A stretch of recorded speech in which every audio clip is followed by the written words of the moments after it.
And so that's pretty much what's been, right? Like once I kind of got into the rhythm, the days started flying by, right? Just, and then I decided, you know what? I'm going to start contacting. I was really starting to think about Colorado, right? I've been thinking about Colorado. Most of those of you that's probably, if you've listened to me in the last couple of years, if you talked to me online or whatever, you've heard me talk about Colorado, right? So I started, you know what? Now's a good time. Again, I've been, neglecting all this stuff. Let me start making contacts in Colorado. And so that's what I did. I started contacting people, and all of a sudden now I have, two, three, four lay teachers out there and different people who are like, oh yeah, this is pretty cool that, there's this Theravada monk that's thinking about coming out to Colorado. There's basically barely any Theravada monks out here. It's mostly secular. It's all these kind of things. Like that might be a cool thing, right? So I've started making these contacts, and I'm hoping, COVID permitting, I'm hoping by the end of, on the way back east, I stop by Colorado for a week, meet some people, tour around a little bit. But that's my plan for the next couple of years, is to start going to Colorado, right? Visiting once or twice a year, meeting people, visiting places, possibly, getting invited to teach maybe at places, doing Zoom stuff, all these kind of things. So I started focused, my evening sessions, my evening office hour, I started contacting people. And so I've been working on that and, different things like that. And also building up Magaseka, so it's a very hopeful, very peaceful, very informative, very, I feel like I've been working towards this, right? I've been trying to focus towards a certain way of moving myself out of kind of like the slump and the depression. And in the last couple of years, I've not, and I don't mean just like COVID wise, I mean even before that, last 3 years, at least 4 years, I've not been in a good place, physically and mentally. I've not been in a good place, like especially the last 3 years. My depression, like lots of stuff I've lost my zeal for the practice, all of these kind of things. And, I guess I hide it pretty well, right? But, it's not like I was like, really majorly affected my day to day, but I felt aimless, felt like lost my meaning in my practice and all these kind of things.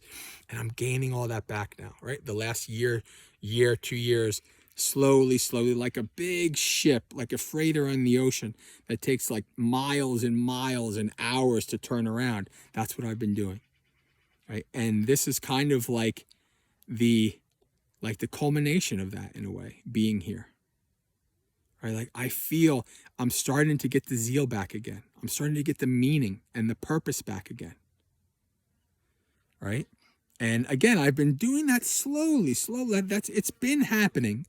But being here in seclusion in this is an interest. This is not like a fully secluded Vassa, right? It's an interesting balance of seclusion and community.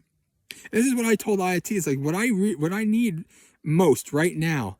I need seclusion, but what I need most also is kalyanamitas. I need good friends in the holy life, right? That's what I need most. And seclusion, and to develop myself and all these things. And that's what I've been able to gain here, right? I have my seclusion and my time alone, and I also have developing of kalyanamitas. The community here, some of the community members, it's been a wonderful experience. So, so where was I going before that? So anyway, yeah, so I've been, doing these things, working on, different things, also working on myself, doing lots of walking meditation, which again, I lost the love of walking meditation. But the walking meditation, there's this road that like is basically east-west, right? And like this morning, especially like this morning, it wasn't too misty and too foggy, 7:00. And I was like, okay, great. I'm going to greet the sun. Right, so I got to go down and I started my walking meditation, and I watched as the shadows and the sun, and then I saw the sun come up over the mountain, and I was just walking back and forth. I was like, yeah, this is the way to do it, right? There's lots of walking meditation. It's been tough sitting because there's no flat places here. There's no easy flat places. Like you can't just, it's not like in Jersey, like at Bobbin or whatever. You can just go in the woods and find a nice flat spot. And you just, no, it doesn't work like that here at all. So that's why I figured, you know what, I'm just going to meditate in the hall, the yurt at night, sitting meditation. But walking meditation, which most of you know is one of my favorite things. Walking meditation is, has been great. And so that's what I'm doing, right? That's what I'm, this is, it feels way longer than only halfway, right? In a good way. Like, it doesn't feel like, oh my God, like I'm only halfway. Like, no, it's like, oh, wow. All right. This is going good. I have all this time left still to keep developing myself, to keep practicing, to keep setting good habits. Right? This is such a rare opportunity for me. This is why I have so much gratitude for IIT, and the community here, that I can do this. So much gratitude to be able to do this, because I know it went from being a prison to realizing how rare this opportunity is for me. When am I going to do this again? I don't know. So I'm going to make the best of it. Right? And so this is pretty much where I'm at. Coming up at almost a half hour now. This is part 3, 6 minutes. And I don't know. Oh, well, I did go through a bit of hell. I did go through what I call the poison oak saga, which is I got some poison oak and it went pretty bad. I had a pretty bad reaction. I ended up having lots of major swelling. Had to go to the urgent care about 3 weeks ago. I know it's about 3 weeks ago because tomorrow I'm finally done with my prednisone, with the steroids that I had to take for 3 weeks. It was pretty rough. I mean, if the doctor I met there said that if I had not come in early, like I did, if it got bad enough, I would have had to go to the emergency room and things like that. But that was also a brutal. I do have to admit. That also kind of, it was almost like I needed to get this like brutally rough and sick, and